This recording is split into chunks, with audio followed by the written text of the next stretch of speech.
Go ahead. You go. Fuck, how awkward was that situation when y'all had Fresh and Fit on there?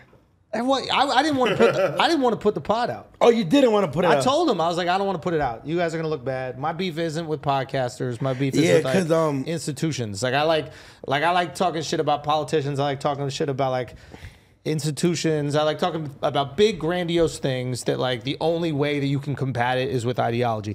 I'm not really beefing with other podcasts. So I said, yo, you guys are not gonna look good on this. I don't think we should put it out. Yeah, because they were like, put it out. At least you gave him the option, though. I don't feel like they came off that different on your episode than they do on their show every night. Maybe, right? and maybe that's why. No, but it's a different crowd, though. Yeah. No, yeah, and it's only different when somebody's kind of making you feel a little like when he's making you stutter your words. I was like, oh shit. When he was putting out facts, I was like, damn, they kind of look a little dumb right now. That's the thing. Is like maybe they hadn't experienced the same type of pushback. And it's like, yeah. You also going on a podcast with like dudes that are married. Yeah. You know what I mean? So like we're all married. Like everybody on the podcast everybody's either married or got a girl. Like so it's like we are a lot of times the opposite ideologically than those guys are. So we can speak about it from like a pretty good perspective. We're like, no, you can have a good relationship where your girl's not trying to like take advantage of you. Right. And I just didn't. I basically told them, I was like, I think you guys are operating out of fear a little bit too much. Like, don't be afraid of every woman. Like, there are women who want to be with you and support you and love you. There's two very different stages in a guy's life, and once you make it out of one stage, it can be kind of hard to remember the other stage where, like, you're young or obviously some older guys get into this too, where it's like, all your mental energy is going to like, how can I finesse as much pussy as possible? How can I meet as many girls as possible? Then you get in a relationship and that part of your brain just turns off. And that's why when a girl breaks up with you, it can make you feel so fucked up and lost because all of a sudden the part of your brain that's figuring out how to get pussy has to like regenerate and regrow. And it feels so foreign once you've been in a relationship for a while. Not me. Snap right back. Yeah, but you never stop cheating. Damn. Jesus Christ. That was an apology trip to Europe. No, yeah, that shit was crazy. When I seen that pot, I was like, damn, this is kind of a little awkward. You gotta go back to Italy now. Yeah, because you looked hella uncomfortable in it.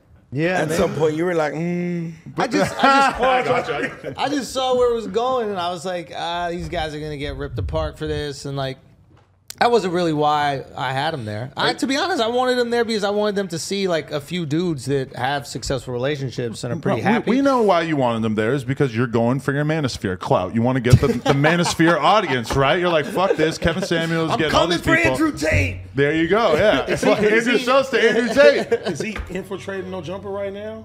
Does he want the gang community? I'm getting them on in. Perhaps. Yes. Make Duno offer. He's out of here. Come on over, bro. Come on over. They already got enough guys over there. They asked me to come on. No, I'm talking about Flagrant. The Fresh and Fit guys asked to come on the pod. Yeah, so that's one thing with them. They have no shame about hitting people up to try to get on their podcast because there's been a couple Which is times good. Ask. when they were on Tim Pool. I'm like, how'd you guys end up on Tim Pool? They're like, we just emailed them and asked. I'm like, I guess that's one way. Yeah, I guess, I don't know. That was my whole thing about it. Like, I don't want people to look bad. When people come on the podcast, I genuinely want you to be like the funniest, best version of yourself. Like, and I'm proud of that. Like, when we had, I thought we had a great fucking interview. It was fun. It was loose. Like, when we had Rogan on, I don't think you see Rogan like that a lot. Like, it's a very rare situation where you see him like that loose, busting balls, joking around. Fanny pack. Yeah, like, no, he's always rocking a fanny pack. That is never going nowhere. What does he put in there, though? Bread. I have this thing, which is kind of like a fanny pack, but I typically wear it like across my chest. Yeah, because you're a pussy. Yeah. Put it where the fanny is, bro. That's what literally Rogan said that. He's like, just put it where you're supposed Bong. to. What's in yours? That's a purse, bro. Weed. That's a purse. No, mine's just for something else. No, but see, it's a weird decision when you're him because, look, he got a watch, but it's kind of like he's such a big human that, like, do you think that he should have gone for the bigger watch? What is that? And like same thing with Rolex. The bag. Do you think he needs like the biggest bag in the store? Is it 36 or 41? 36. 36. Yeah, you could do 41. I'm gonna do both. All right. Ooh, you're gonna come in 3 rollies? I'm gonna keep Are it you G. a watch guy? Nah, bro. I'm gonna keep it G. My dad had a lot of watches and shit like that. And when I went to go buy this one, it was the only one that had a blue face on there. And I said, give me the blue face. You gotta do it. Try to keep it on brand. You want a great blue face watch? Yeah. Vacheron Constantine. The overseas. I don't know what the fuck you just said. Are you a watch expert or something? That's what I say. He's an expert. Let's take a look at that. I like watch. Oh, this one. Yeah, bro, you got a white comedian watch. Yeah, this is This is It's probably expensive, huh? Well, yeah. How much does it cost? This one, I don't know actually anymore. You're really full of shit. He knows. He knows.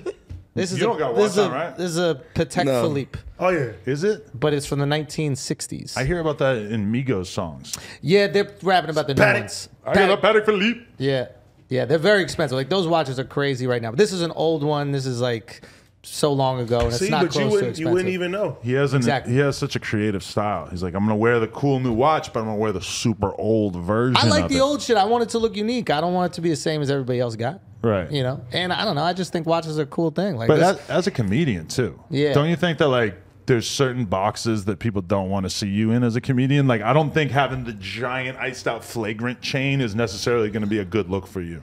because I don't like it. But if I wanted it, I would do that. But don't you think that people like sitting in the audience watching your shit are going to start to be like, wow, he's cringe? They want me to be authentic, and if that's like what I really want, then they'll relate to that. And the people that don't like that will go somewhere else, and the people that do will come to me. But I got to create. I got to like give my audience, because I don't ever want to hate my audience.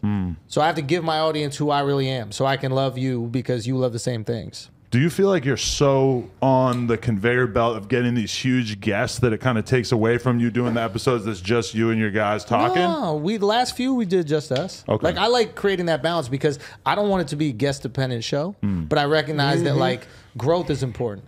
So it's the balance. It's like, you know, you have these big guests on. Like, for example, we have you on, and ideally some people who listen to this show, watch this show, can watch us and be like, oh, I like their hang as well. But you're having a banger run, like Joe Rogan, Dave Portnoy, Logan Paul, Jake Paul, Adam 22. Adam 22. And more. There's like fucking, you've had like so many big guests in a row that I've Yeah. kind of been watching it. And as a fan, I'm like, oh, this is interesting. Maybe this is, he's on the conveyor belt. Like he's Well, I also had strictly to needs go the big, away yeah, from- he had to leave for a I had a while. honeymoon, you know, so I had to bank a few episodes. In but, Italy?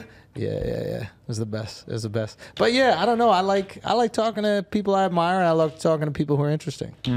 Yeah. Is Brilliant Idiots on the back burner at this point? Like the episodes have been a little less consistent. I'm looking at the flagrant Reddit. I'm seeing people kind of feeling like maybe it's not really at the forefront of your mind. It's not at the back burner, but like my priority, I think Charlotte's priority is definitely Breakfast Club. My priority is Flagrant, but like Charlotte's such a busy person. I don't even think people realize like how busy he is. Right. But like the fact that he can make time for Brilliant, to me, makes me feel like he really values it. And I really value just doing it with him. Like I've learned so much about this game just from fucking with him. So it's like, that's just so much fun. Sitting down, us busting balls.